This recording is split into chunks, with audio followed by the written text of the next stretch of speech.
Welcome. Thank you.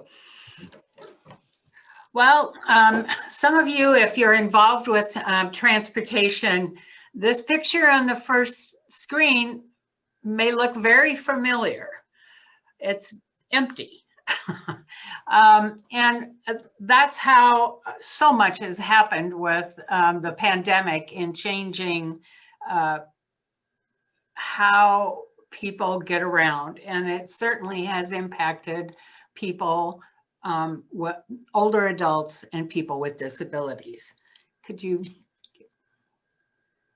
go on to my next slide, please? So nobody's going to deny that COVID-19 hasn't had a profound effect on everyone. But when you're living with disabilities or you're an older adult with some limitations, the sting is even greater. I'd like to read you a quote. I'd like to introduce you to Jim, and this isn't actually his picture, obviously. But Jim is a 61-year-old gentleman who lives alone, has his own apartment, but he is a single person and is legally blind. And Jim has faced, his own challenges all along. But when COVID hit, he was really struck. And now, even though he's back able to ride, and this is what he wrote about taking public transportation. He said, social distancing with respect to transportation is obviously our real problem, and not being sure what others around you are doing, whether they are practicing good social distancing and whether they are or they are not wearing masks, or that's important to me if they aren't. So he's been charged now with trying to figure out if he's safe, even if he can get back on the bus. But he was faced initially when everything was shut down, obviously,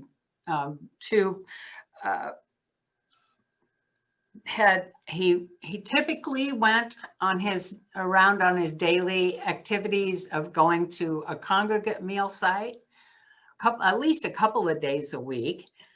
He certainly used that transportation to get to the grocery store and his essential trips to medical appointments. When COVID hit, that all stopped for him. He was very lucky. He did have some family members who were able to step in and provide some support for him. That isn't the case with most people. Not being able to have the access, and we all know and we've all heard time and time again about social isolation and what a challenge that is for all of us as we navigated through this pandemic. Can you please change it now? So there are some realities that we all have experienced, and it only impacts older adults that much more. They are most at risk in this pandemic, physically, and not only older adults, but the marginalized communities of color, of location, of having a disability, have really added another whole layer onto the pandemic. And, when social distancing is mandated, that has been a very striking effect, had a very striking effect on all people. And of course, when the government shut down and everybody had to stay at home, that impact was felt by all people. And I know that you've read and heard about the nursing home impact of people their families not being able to see one another for months on end, and the emotional toll that it's taken on people. all these changes have really pushed people to, you know, either take risks and go to the grocery store and get their groceries, or not get those things accomplished. And so you really had to make a choice. You had to figure out another way of getting yourself around, getting things accomplished, and meeting your needs. Okay.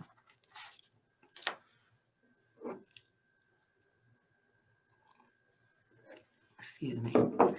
So, you know, when I was looking into doing this, I just really hadn't really studied transportation all that much. And so thinking about types of transportation and how people get around, of course, most of us travel by cars, but when you have a disability, or when you're an older adult and maybe not physically able to drive, or cognitively able to get from place to place, having these accessible forms of transportation are critical. You know, I was thinking about ride sharing, and we had actually an event or a project that we were doing with 211, and they had received a grant for a ride share program. This was before the pandemic. And then we realized that, well, you know, it's great to be able to have that ride share, except that you can't, if there aren't the rides to share, then it doesn't really work all that well. So we've sure had a lot, and in the rural areas, of course, that's where that's much more of a challenge. You know, the economic changes that we've seen with people, and the really fear that we've heard in their voices as they talk to us about their inability to potentially pay their rent or to pay their utilities, and we have had to listen to a lot of very sad stories about people trying to make ends meet during this difficult time. But there are some, you know, being aware, I think it has raised awareness of people with disabilities. It's raised awareness for the challenges sometimes that older adults face. And if there's any good out of that, then we will use that. Next, please. I wanted to share with you a survey that was recently done, and it was done in January this year of Iowa residents, and it was a statewide survey that AARP did. And we were really quite interested in this because as an area agency, we were in charge of, we help fund and support the congregate meal sites in our 8-county area. And so we were very interested to see what people were saying about when do they feel like it would be safe to return home. If you want to give me the next one, please. So I pulled out a couple of these just so that you could see the impact. And the first one, I don't know whether you can read that, but it's, are you leaving your home more or less since the beginning of the pandemic? And the choices, obviously, there's less is in the middle. So it's 78% of the people really felt like, you know, they were obviously staying home a lot less. The second slide of this is, when do you think you will feel comfortable resuming activities like shopping, going to restaurants, and indoor gatherings? And again, there's a clear winner here, 76%. After the vaccine is distributed and data shows relatively few COVID cases. That sounds like we're almost there, but we are still potentially not having as many people vaccinated as we need to for everyone to have the herd immunity that we're looking for. The next one, please. So the third one is picture how you are engaged in your community by how you are engaged in your community by April 2021. Which of these statements would you believe to be true? Well, nothing will change because COVID hasn't affected me. Well, there aren't very many people that said that. Nothing will change, and we'll continue all the COVID safety measures in place today. There were a large percentage of them that felt that way. I'll be continuously venturing out or cautiously venturing out into the community more than I do today if safety measures are in place. And I believe that, you know, we have a lot of people are still feeling like those measures, the safety measures of wearing a mask and distancing from people are still, people are still feeling like that's a necessary thing, according to this survey. Next slide, please. So once people decide to get out into the community again, how are we going to get people back in the buses, back in the restaurants, and back into life as we know it? Can you change me now? So first of all, I would like you to think about how would you reach this group and how would you define this group? I would love it if you could put in the chat, if you look at these three pictures, how would you define them? I'll just give you a minute.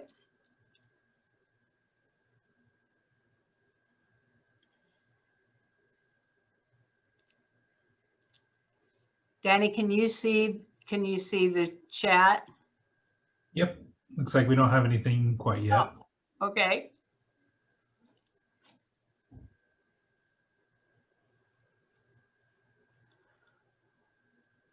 Okay, what noun, pronoun, what noun would you use to label these people? Carrie says experienced. Oh, okay, that's a good one. Experienced. Active, adults, diverse. Diverse.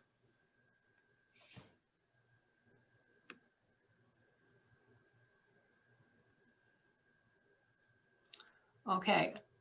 Would you call, what would you call these people? Do you call them seniors? Do you call them older adults? Do you call them? Got a couple for older adults. And actually, we kind of have a thing here at our office that we really don't use the word senior citizen in our office or elderly. I mean, there's a big difference between these three people as far as their demographic and how they would define themselves, I guess. If you could go on to the next one.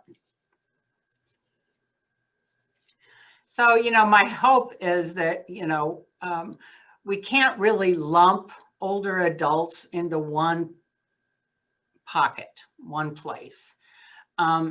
A typical older adult, someone 50 or 55 years of age or older, is really not accurate. Of course, you would know people that are 55 years old or 60 years old who have experienced a lot of illness in their life, and they're very frail, maybe even, where you may have someone 97 who's also quite active. So there's no one picture that, and I think that we oftentimes stereotype older adults by labeling them and showing pictures of them being not capable, being disadvantaged, you name it. There's lots of stereotypes in being older, and we kind of perpetuate those ourselves lots of times. But you know, when you think about older adults, the range can be from 50 to over 100. So when you think of contacting and trying to visit with people about their getting them back into the community and back using transportation, how we talk to them is going to be really important. So, you know, when you think of a 50-year-old, well, they're still working. They're most often doing everything. They may still have children at home, or they have children in college, and they're quite engaged in life typically. The 60s may be the peak of their lives, and working still, certainly, and at the top of their game. However, you know, that isn't obviously the case for all people 60 plus. And even now, and I have to say I fit into this category, the 70 plus still may be working, which obviously I am, and volunteering and enjoying life as much as I can. But not all people who are 70 obviously are feeling like that's something that they can do.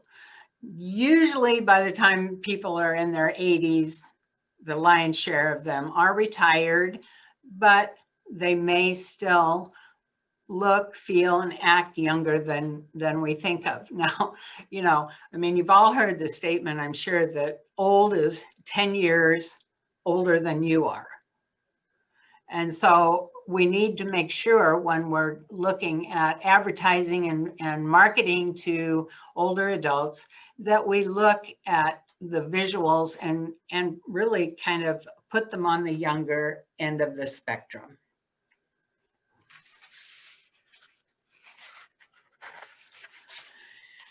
So I think trying to advertise to older adults, and because there's such a wide range of people that fit that category, it's really important that the information that you give is substantive, that it's relevant to them. The older adults are, I mean, we've been around for a long time, and so we know a few things. With age sometimes comes wisdom. So older adults are oftentimes very sophisticated. They've been around, they've read things, they know what they want, they're looking for information. And so they want to be, they want you to share that kind of support and education for them so that they can actually be a more good, a better consumer. You know, when we're talking to older adults, they do a lot of research before they buy things, and they do comparison shop. Maybe part of it is because of maybe living on a more fixed income and not using, you know, not maybe past the working years of their lives. And so they're living on Social Security and their pensions and maybe savings and things. So they're very conscious of the bottom line and the money going out of their pockets. Many times we talk with families and they're very concerned about protecting their resources. And oftentimes it's so that they can share those with their kids. But the baby boomer generation particularly has really done a pretty good job of savings for their future, and using when they do decide to purchase something or look at advertising, they're wanting to know what it's going to cost them. They want to know what the benefits are. They also want you to be very straightforward in your advertising with them. So being a trusted source and creating trust, and I think that Tamika talked about that, you know, being involved and being not swooping in and becoming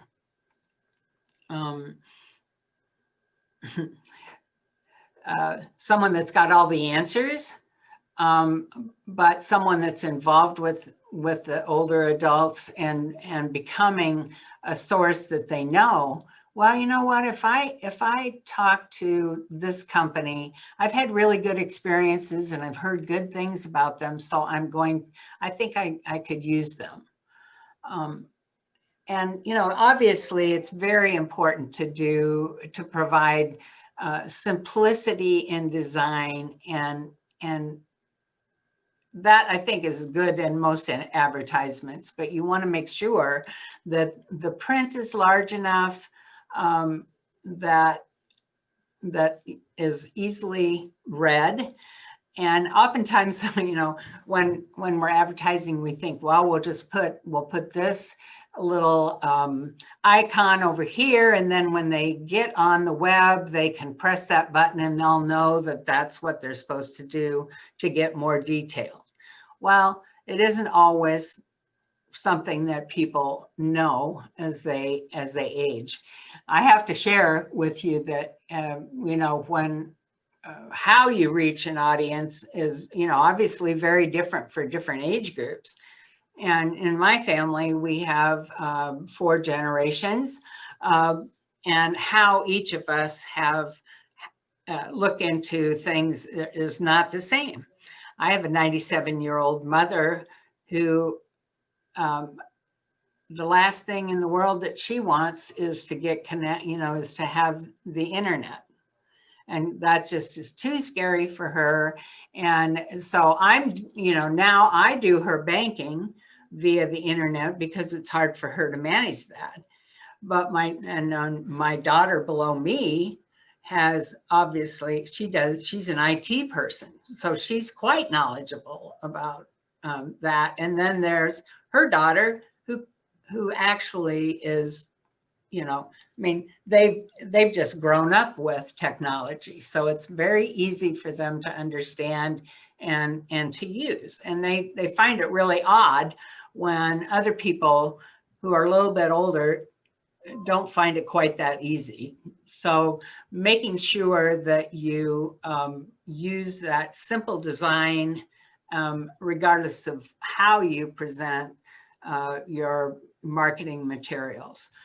So, and I did some studying too about how the advertising, who listens to what, or how would you best connect with the older adults. And so they're obviously suggesting multiple platforms of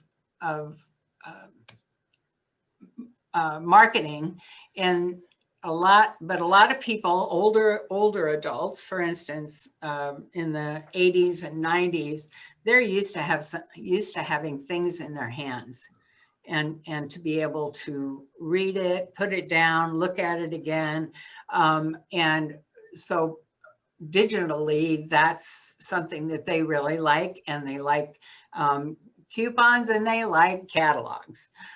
So the printed way is really a very good way to reach older adults, but they also do tend to watch TV, and a lot. So that's another method of using advertisements that maybe will be helpful. And there are, and somebody in the chat just mentioned the radio shows, and actually that was mentioned in a lot of places, that the radio shows, older adults do tend to listen to radio, not maybe music channels, but other talk radios or NPR, that kind of thing. So those might be options for you. So, I think you need to discover what your actual consumers are like. And one of the things that I would suggest to you is, if you want to switch the next one.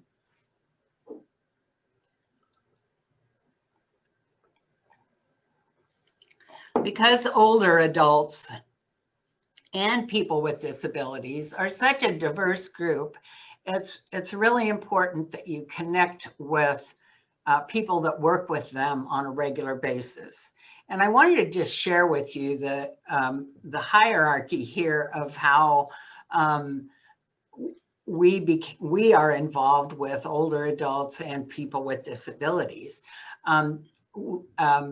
The Administration for Community Living, and they call it ACL, is part of the Department of Human Services federally, and that they have a subcomponent of it, the Administration on Aging, and that Administration for Community Living also works with people with disabilities. And so each state receives funding to help support services for older adults and people with disabilities. And it flows through the Department on Aging here in Iowa, down to the association area agencies on aging. And that's what Aging Resources is, and that's who I work for, if you want to. And you notice the term lifelong links. That is the lifelong links. We are a local coordination center for aging and disabilities. So Lifelong Links is across the state, and it serves people, that's anybody 60 and older, any individuals 18 and over who have any kind of disabilities, and caregivers of these groups. So the Aging Resources, if you want to switch, is part of a statewide network of area agencies on aging that serve all 99 counties. So as you can see, Aging Resources is in the central Iowa, and we have 8 counties. There are 5 other area agencies that serve all the other counties, and they're based on population. So the reason we have obviously a smaller area is because we have more densely populated population. So it's difficult with some of the other area agencies, and you would think, well, gosh, how can one area agency cover elder bridges, all those 20-some counties? And it's because they do have more local offices that are closer to the people. Okay. So all of the area agencies really are established to aid in talking to people and assessing their needs. So it was kind of interesting, one of the things I read, because since we've been, part of our staff has been at home working, and the rest, and some of us are here at the office working, we have always prided ourselves in having an actual person that answers the phone, which is something that we've always been very proud of and excited to offer to people. When we all went home, we changed that. I had to change it because there wasn't a receptionist here to answer the phone.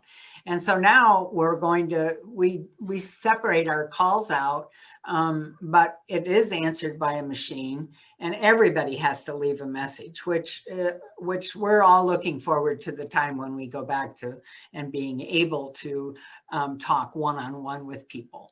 So our job really when people call here is to assess their needs, ask them questions, listen to their story, find out what kinds of things are challenges, what things are working well for them, and maybe giving them some ideas. I sort of liken it to brainstorming with people just to see, because many times people as they age, they really aren't necessarily even sure the questions to ask, and particularly with caregivers, that is a problem.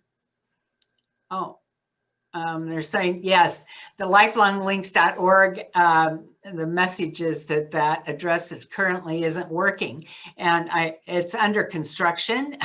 So if you go to agingresources.com, you can actually get into our database through there. So we actually just listen to people, talk with them. We're charged with really knowing what resources are out there in the community to help people remain in their home. And that's the focus of our association, is for people to be able to live in the least restrictive environment.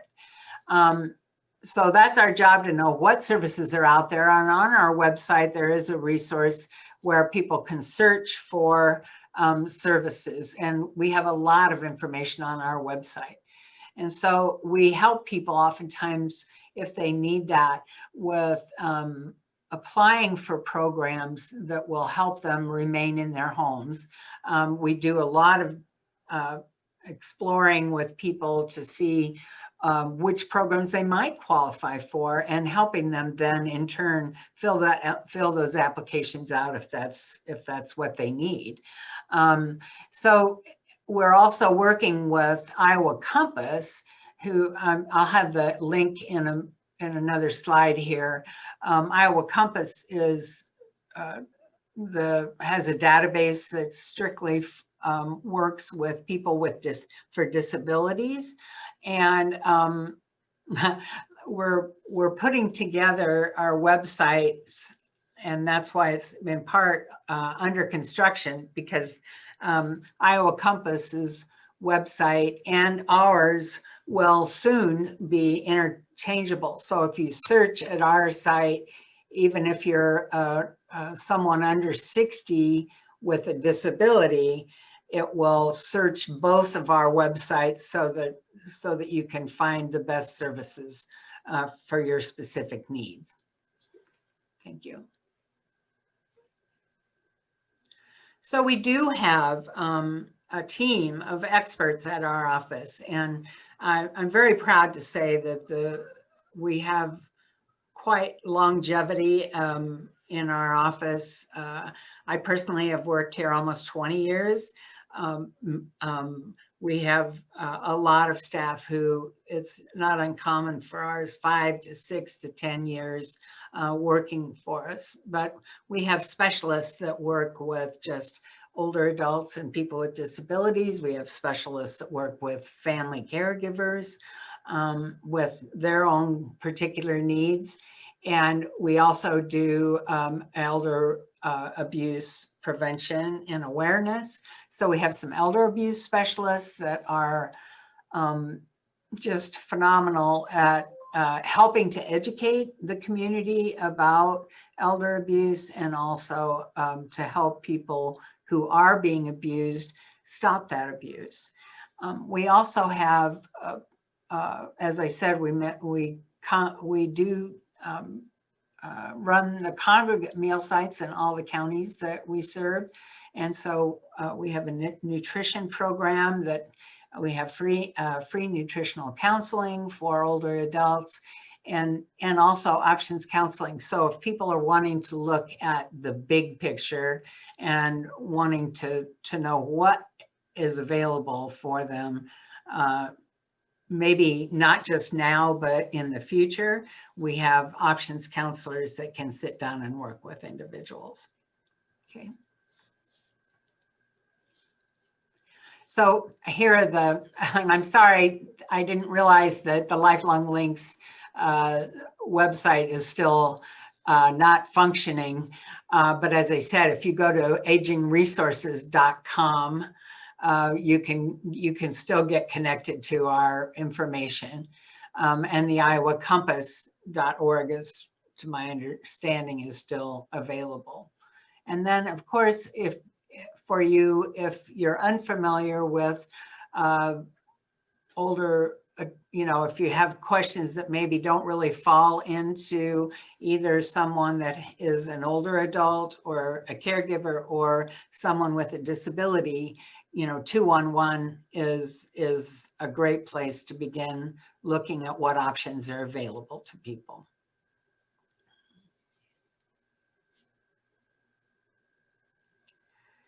So for many years, the Aging and Disabilities Resource Center concept of no wrong door, of a place where there's one point of entry. You can call the statewide number, which is listed there, and then the local number is our area agent or our Aging Resources direct number. And we have a geo-routing system now. So if you're calling from another part of the state and you call this general number, it will switch you to the area agency that's closest to your phone number. So that's been a really great technology that has helped eliminate one step for people as they call us. If you want to. So I just it's oftentimes kind of difficult for people to understand how does Lifelong Links relate to Aging Resources, and really they're one and the same. So we are an area agency on aging, but we also are an Aging and Disabilities Resource Center.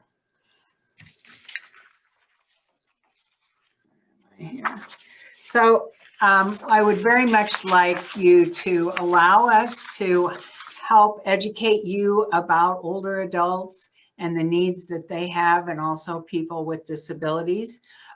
So if we can answer any questions that you have or concerns that you might have for in this pandemic for older adults, you can certainly start with us, and we would welcome your call.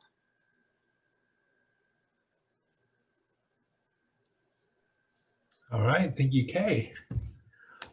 If there's any questions, again, put them in the chat. We have a little bit of time for questions. Sure. Julia wants you to talk about the transit person that was just hired, or if there was a transit person hired. At our office? I guess. Julia, can you elaborate on that? Yeah, I need to know more, I guess. So Kay, Margaret told us that Aging Resources has recently hired somebody to focus on transportation. Oh, is Margaret still on here? Would you like to, Margaret, the CO from our office is, I think, on the call too. Margaret, would you want to field that? Yes, can you hear me? Yes, we can. Okay. Thank you.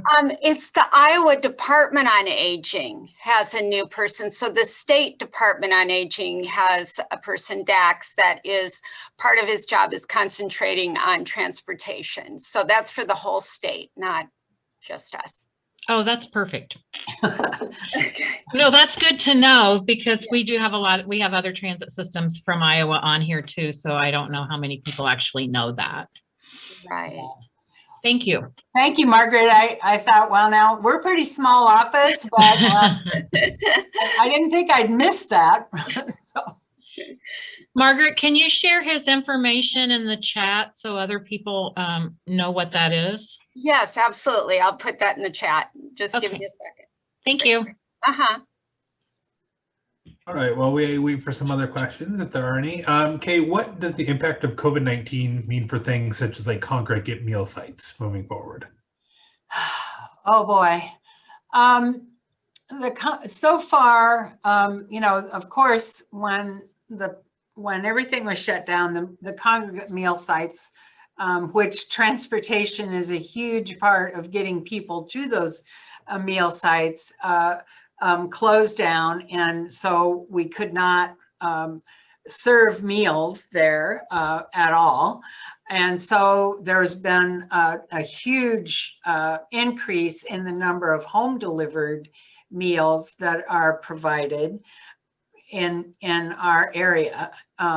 So where before we really encouraged people to come to the congregate meal site because of the socialization as well as a good meal at lunchtime, we had to stop that. Now they're still pretty hesitant at this point to open up the congregate meal sites from across the state.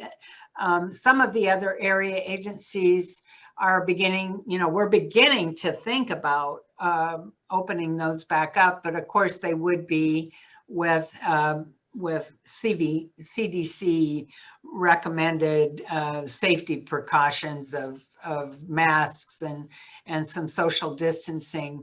But at this point, it's still all home delivered meals and drive-through meals in Polk County. So. Okay. Okay. So can you talk about a little bit what you've seen as far as like the COVID-19 vaccination process has been going? Any tips and like just kind of what you've been hearing? Well, now that it's open for everybody, I know that it's been a real struggle for people to get vaccinations sometimes, and sometimes it's been a little bit easier in the more rural counties if they have the supply. We have helped public health and 211. We've partnered with them in locating people that have contacted us about getting shots, and so 211 was taking those with our customers' permission. Obviously, we shared that information with public health as well as 211, and 211 actually went ahead and did call people back and help them schedule because of the lack of internet access. Oftentimes it was kind of a challenge for people to get registered or get signed up for an appointment to get a shot. So 211 has done a lot in helping people get connected to shots. And then we are still collecting information about people who are homebound so that we can share that with public health to help people get that vaccination. All right. Any other last minute questions here?